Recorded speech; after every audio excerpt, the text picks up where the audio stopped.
Because we aren't waiting for a tragedy, I know that. We've had more tragedy than we can bear. We aren't waiting for solutions either, because the solutions exist. They already exist. People on both sides of the aisle want action. Real people on both sides of the aisle want action. So all that is left is the will and the courage to act.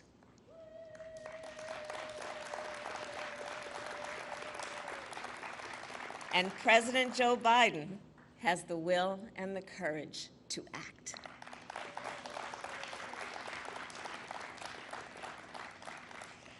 As a United States Senator, Joe Biden took on the gun lobby not once but twice, and he won. In 1993, he worked to pass the Brady Handgun Violation Prevention Act. This law established a background check system and has kept more than 3 million firearms out of the hands of dangerous people. A year later, he worked to pass another law to ban assault weapons and high-capacity magazines for 10 years. And as Vice President, Joe Biden led the Obama-Biden administration's efforts to reduce gun violence. In fact, we were just reminiscing that he and I talked back then about his work, because I was Attorney General at the time of California. And his work resulted in nearly 24 actions, from narrowing the gun show loophole to expanding funding for mental health services. And as you will hear in a moment, President Joe Biden is a leader with great will, great determination, and even greater empathy. He has seen the grief of all of those who have lost a loved one to gun violence. It is for them, for all of us, that he will never, ever give up on this fight. And it is now my great honor to introduce the President of the United States, Joe Biden.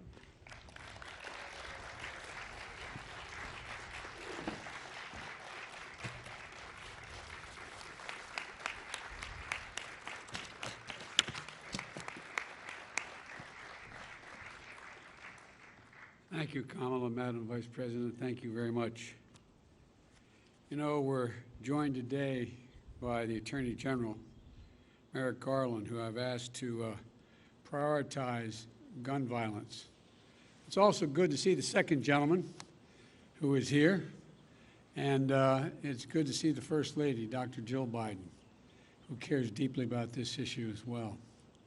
And I look out there and I see so many members of Congress who've led in this fight, so many of you who've never given up, so many of you are absolutely determined, as Murphy and others are, to get this done.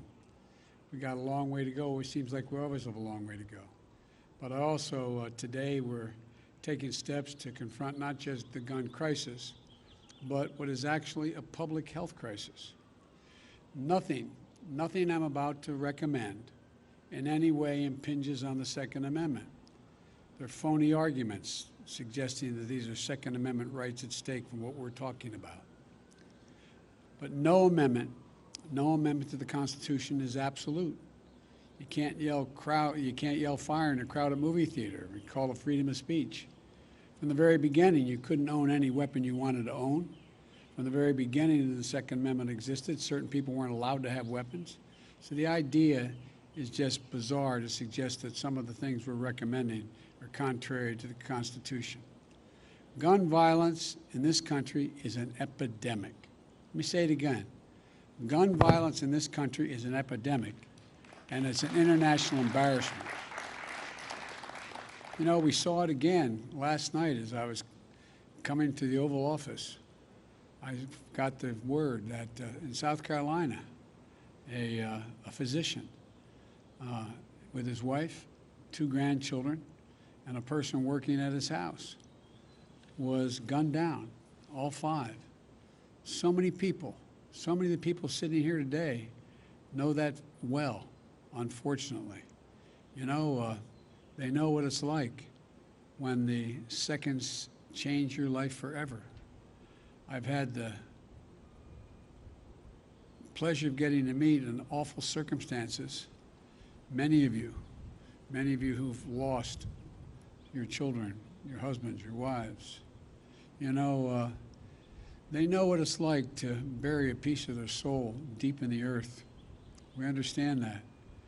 Mark and Jackie, I want to tell you, it's always good to see you, but not under these circumstances. I want to say before I introduce the rest of the folks, is, you know, what a lot of people have not been through, what they've been through, don't understand. It takes a lot of courage to come to an event like this.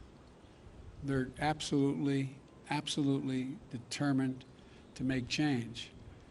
But Mark and Jackie, whose son Daniel was a first grader in Sandy Hook Elementary School, or Daniel loves sports, loves outdoor sports, getting muddy. I see my friend, Fred Gutenberg. His daughter, Jamie, was a freshman at Marjorie Stoneman Douglas High School. She was an accomplished dancer. I see Brandon Wolf, who was the shooting at the Pulse Club nightclub. He survived, but his two best friends died. Greg Jackson, who was just walking down the street when he was caught in the crossfire of a gunfight. And of course, I see a close friend of Jill's and mine, Congresswoman Gabby Gifford, who is here, who was speaking with her constituents in front of a grocery store in her state when she was shot and a member of her staff was killed. You know, they're here, and their pain is immense. And you know, what a lot of you, hopefully many of you, don't know is you've gone through a trauma. No matter how much you work to make sure others don't go through it, every time you show up at an event like this, it brings back when you got that phone call. It brings back the immediacy of what happened at that moment. So I genuinely mean it. Thank you.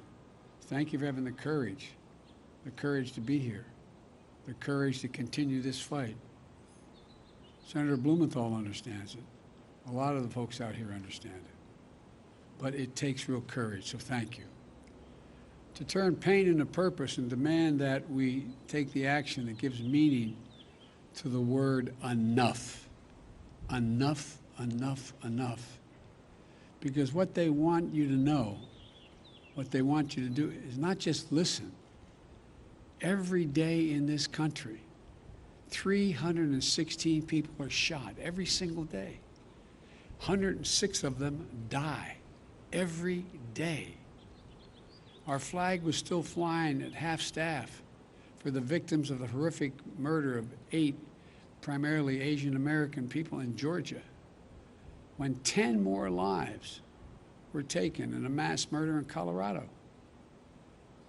You probably didn't hear it, but between those two incidents, less than 1 week apart, there were more than 850 additional shootings. 850 that took the lives of more than 250 people and left 500 injured. This is an epidemic, for God's sake, and it has to stop. So I'm here to talk about 2 things. First, the steps we're going to take immediately. And second, the action that needs to be taken going forward to curb the epidemic of gun violence. I asked the Attorney General and his team to identify for me immediate, concrete actions I could take now without having to go through the Congress. And today I'm announcing several initial steps my administration is taking to curb this epidemic of gun violence. Much more need to be done, but the first, want to rein in the proliferation of so-called ghost guns. These are guns that are homemade, built from a kit, that include directions on how to finish the firearm. You can go buy the kit. They have no serial numbers, so when they show up at a crime scene, they can't be traced. And the buyers aren't required to pass a background check to buy the kit, to make the gun. Consequently, anyone from a criminal to a terrorist can buy this kit in as little as 30 minutes, put together a weapon. You know, I want to see these kits treated as firearms under the Gun Control Act, which is going to require that the seller and manufacturers make the key parts with serial numbers and run background checks on the buyers when they walk in to buy that package. The second action we're going to take, back in the year 2000, the Bureau of Alcohol, Tobacco, and Firearms released a report on its investigations of firearms trafficking in America.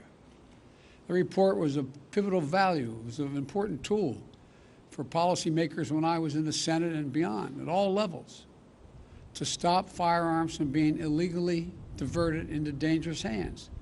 Today, with online sales and ghost guns, times and trafficking methods have changed, and we have to adjust.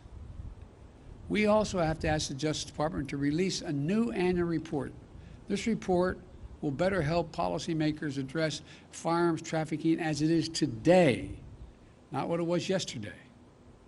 The third change, we want to treat pistols modified with stabilizing braces with the seriousness they deserve. A stabilizing brace shook in a pencil essentially makes that pistol a hell of a lot more accurate than a mini rifle. As a result, it's more lethal, effectively turning it into a short-barreled rifle. That's what the alleged shooter in Boulder appears to have done. I want to be clear that these modifications to firearms that make them more lethal should be subject to the National Firearms Act.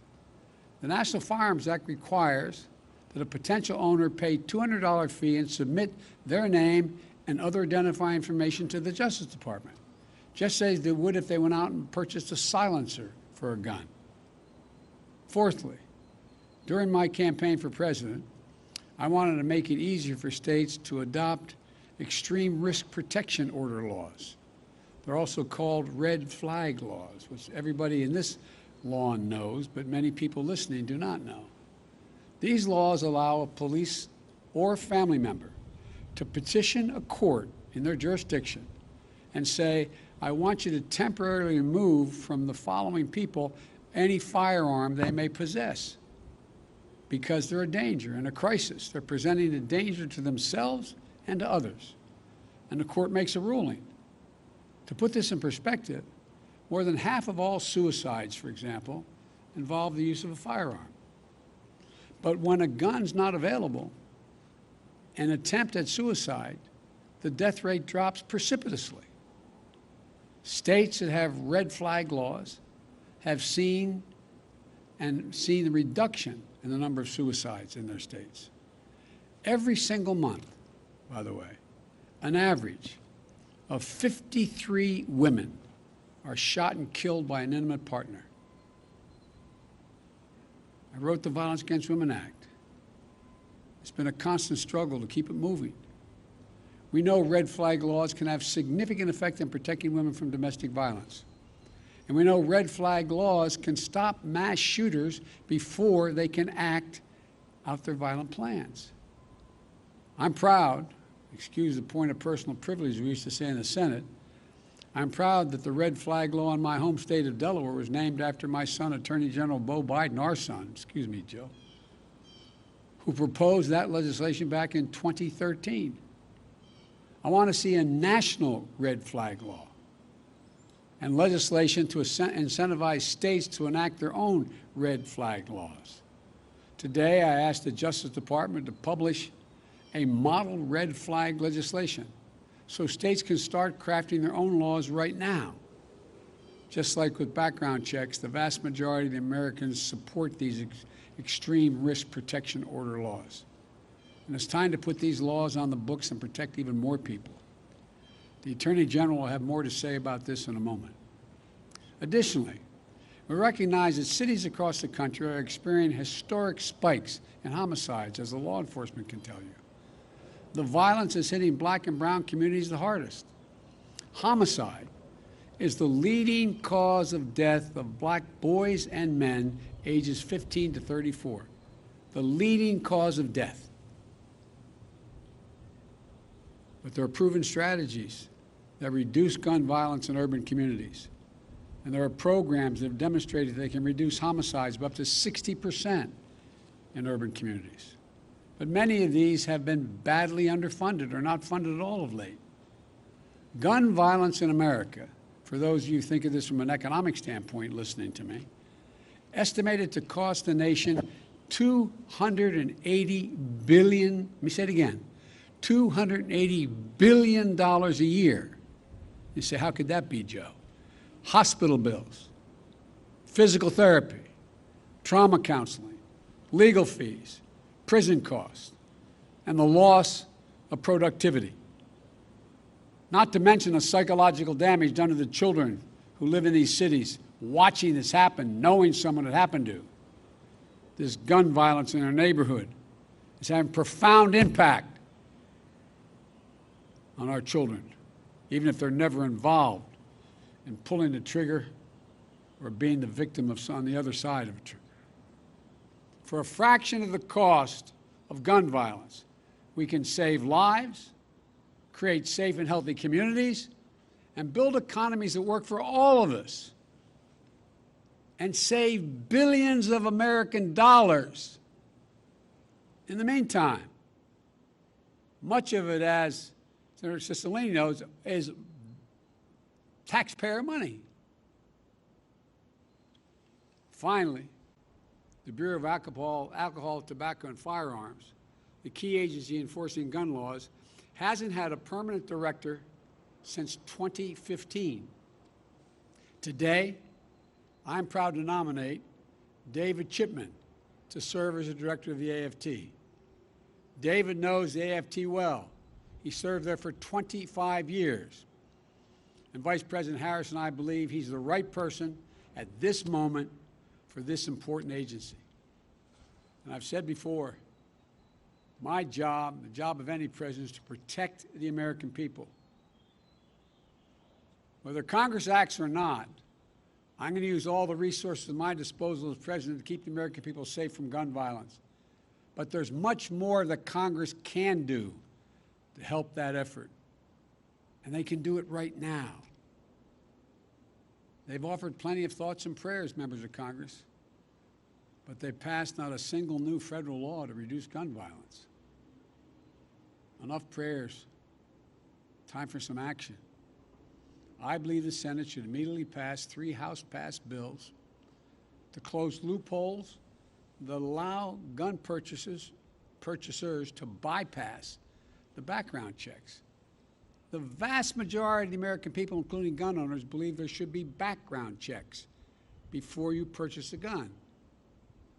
As was noted earlier, hundreds of thousands of people have been denied guns because of the background checks. What more would have happened? These bills, one, require background checks for anyone purchasing a gun at a gun show or an online sale. Most people don't know it. You walk into a store and you buy a gun, you have a background check. But you go to a gun show, you can buy whatever you want and no background check. Second thing is to close what's known as the Charleston loophole. Like people here, I spent time down at that church in Charleston. What happened is someone was allowed to get the gun used to kill those innocent people at a church service if the FBI didn't complete the background check within 3 days. There's a process. If it wasn't done in 3 days, according to the Charleston loophole, you get to buy the gun. They bought the gun and killed a hell of a lot of innocent people who invited him to pray with them. And 3, reauthorize the Violence Against Women Act, which the so-called close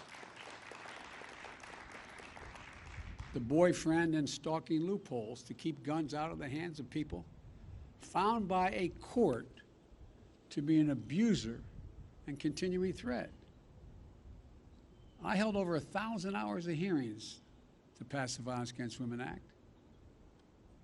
And one thing came through. If, in fact, a stay-away order, an order preventing the abuser from coming in a certain distance of the person he has abused or she has abused. And now, the idea that they can own a weapon when they have a court order saying they are an abuser, these are some of the best tools we have right now to prevent gun violence and save lives. But all these bills, they had support of both Democrats and Republicans in the House. And universal background checks are supported by the vast majority of the American people. And I might add, the vast majority of responsible gun owners. So let me be clear. This is not a partisan issue among the American people. This is a view by the American people as an American issue. And I'm willing to work with anyone to get these done. And it's long past time that we act. Now, I know this has been a hobby horse of mine for a long time. Got it done once. We should also ban assault weapons and high-capacity magazines in this country. For that 10 years we had it done, the number of mass shootings actually went down. Even law enforcement officials have told me and told other champions of this legislation, they sometimes feel outgunned by assault weapons with large capacity magazines. There's no reason someone needs a weapon of war with 100 rounds, 100 bullets that can be fired from that weapon. Nobody needs that. Nobody needs that. We got that done when I was a United States Senator. It wasn't easy going up against the gun lobby, but it saved lives. And we should also eliminate gun manufacturers from the immunity they receive from the Congress. You realize, again, the people here, because they're so knowledgeable on here in the Rose Garden, but what most people don't realize, the only industry in America, a billion-dollar industry, that can't be sued, has exempt from being sued, are gun manufacturers. Imagine how different it would be had that same exemption been available to tobacco companies who knew and lied about the danger they were causing, the cancer caused and the like. Imagine where we'd be. But this is the only outfit that is exempt from being sued. If I get one thing on my list, the Lord came down and said, Joe, you get one of these, give me that one. Because I tell you what, there would be a come to the Lord moment these folks would have real quickly. But they're not. They're not. They're exempt. I know that the conversation about guns in this country can be a difficult one. But even here, there's much more common ground than anyone would believe. There's much more common ground. Everything that's being proposed today is totally consistent with the Second Amendment. And there's a wide consensus behind the need to take action. I know that when overwhelming majorities of Americans want to see something change that will affect their lives, and it still doesn't change, it can be demoralizing to our fellow citizens. It can feel like our entire political process is broken. I know it's painful and frustrating that we haven't made the progress that we'd hoped for. But it took 5 years to get Brady Bill passed, and it took even more years to work to pass the assault weapons ban. And it saved lives. No matter how long it takes, we're going to get these passed. We're not going to give up. We have an opportunity to fulfill the first responsibility of government, to keep our people safe. And in the process, we can show the world and show ourselves that democracy works, that we can come together and get big things done. When I look around and see such brave survivors sitting out here in the Rose Garden, public servants who devoted their lives to dealing with this, advocates who feel strongly and are pushing every day to make the rational changes, and courageous parents and family members, I know the progress, even in this most difficult of issues, is possible. So folks, this is just the start. We've got a lot of work to do, but I know almost every one of you sitting in the garden here, none of you ever given up. We're not going to give up now. The idea that we have so many people dying every single day from gun violence in America is a blemish on our character as a nation. Let me say to all of you, God bless you, but most importantly, the memory of all many of you have lost to the senseless gun violence. And now I'd like to hand it over to the Attorney General for him to speak and make some comments. And I hope I get a chance to see some of you after this is over. Thank you, thank you, thank you.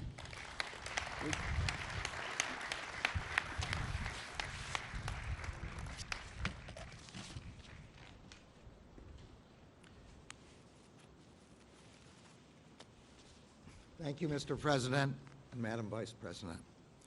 We stand here today not at a moment of tragedy, but in the midst of an enduring tragedy. So far this year, guns have taken the lives of an estimated 11,000 of our neighbors, friends, and fellow Americans.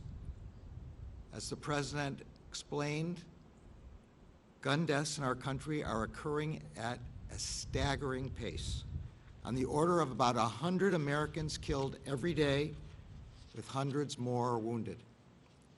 I am under no illusions about how hard it is to solve the problem of gun violence, and I know that the Department of Justice alone cannot solve the problem. It is a problem that we must all work on together in a collective effort to keep guns out of the hands of criminals and save lives. But there is work for the department to do, and we intend to do it. Today, the Department of Justice is announcing several steps that we will take to keep guns out of the hands of criminals and reduce the risk of gun violence. First, we will ensure that we understand and measure the problem of criminal gun trafficking in a data-driven way. Over 20 years ago, ATF undertook a gun trafficking study. It then issued a report that provided information necessary to better understand and to combat criminal trafficking networks. No such study has been conducted since that time. Accordingly, I have directed ATF to begin work on an updated study of criminal gun trafficking, one that will take into account the fact that modern guns are not simply cast or forged anymore, but can also be made of plastic, printed on a 3D printer, or sold in self-assembly kits. We will evaluate how some of our best tools, including the National Integrated Ballistics Information Network and the National Tracing Center, are keeping up with the times. And we will analyze our criminal cases and investigations to determine what they can show us about modern gun trafficking patterns. We expect that the lessons from this study will help agents, prosecutors, and policymakers tackle modern criminal gun trafficking enterprises. Second, we will close a regulatory loophole that has contributed to the proliferation of so-called ghost guns. Federal law requires that manufacturers mark all firearms with serial numbers so they can be traced if they are used in crimes. It also requires licensed firearms dealers to run background checks to ensure that individuals who are barred by law from purchasing firearms cannot do so. The emergence of ghost guns threatens both of these important law enforcement objectives. Currently, individuals can buy kits that contain all or almost all of the parts they need to assemble a gun. They can put a working weapon together in as little as 30 minutes. The kits are aptly called buy, build, shoot kits. Yet because of a gap in the ATF regulations, these kits may not be considered firearms. As a result, they are being made and sold without serial numbers and sold without background checks. Within 30 days, ATF will issue a proposed rule to plug that gap and to enable law enforcement to trace crime guns and to keep guns from being sold to those who cannot lawfully possess them. Third, We will make clear that statutory restrictions on short-barreled rifles apply when certain stabilizing braces are added to high-powered pistols. Federal law requires the taxation and registration of all short-barreled rifles. It does so because these weapons are powerful, yet easily concealable. Currently, however, some manufacturers market and some individuals purchase certain kinds of stabilizing braces that, when attached to a pistol, effectively convert it into a short-barreled rifle, a weapon that is, in the words of the statute, quote, intended to be fired from the shoulder. Such braces make high-powered pistols more stable and accurate while still concealable. Within 60 days, ATF will issue a proposed rule that will make clear that when a device marketed as a stabilizing device effectively turns a pistol into a short-barreled rifle, it is subject to the requirements of the statute. Fourth, we will publish model red flag legislation for states.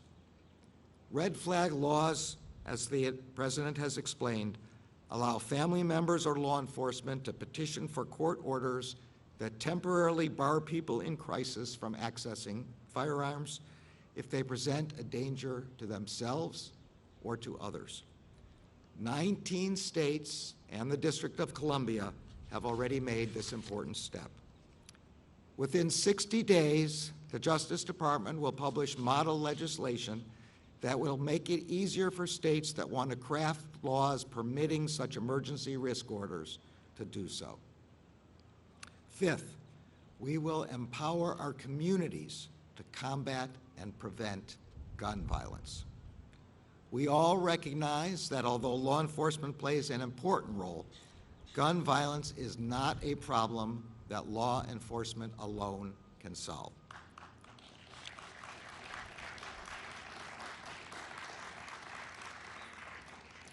Communities are an essential partner, an asset, and a source of resources and ideas.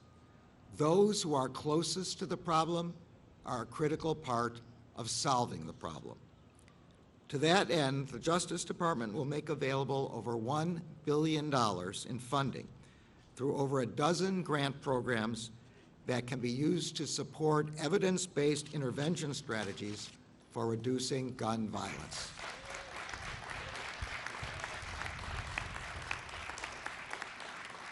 Such strategies include, but are not limited to, street outreach, violence interrupters, and hospital-based violence intervention services. I have directed all of our grant-making components to make community violence intervention and prevention a priority. Finally, none of these measures or any of the other critical law enforcement work the Department does with respect to illegal guns can be effectively carried out without strong leadership. That is why the President has nominated David Shipman to be the next ATF director. Mr. Shipman has come up through the ranks, spending 25 years in the trenches fighting illegal gun trafficking and criminal enterprises. His extensive experience as an ATF agent will prove invaluable, and I look forward to working with him. Looking out at many of you is not only a reminder of the tragic toll that gun violence takes on our communities, but also of the resilience and determination that it will take to make our communities safer. The Department of Justice shares your commitment and that of the President and of the Vice President to stopping the plague of gun violence and saving the lives of those we love. Thank you.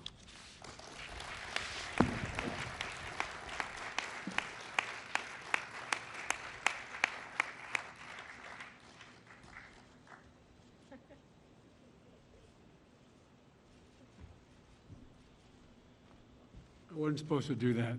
I'd like to see all of you. Thank you, thank you, thank you. Let's get to work.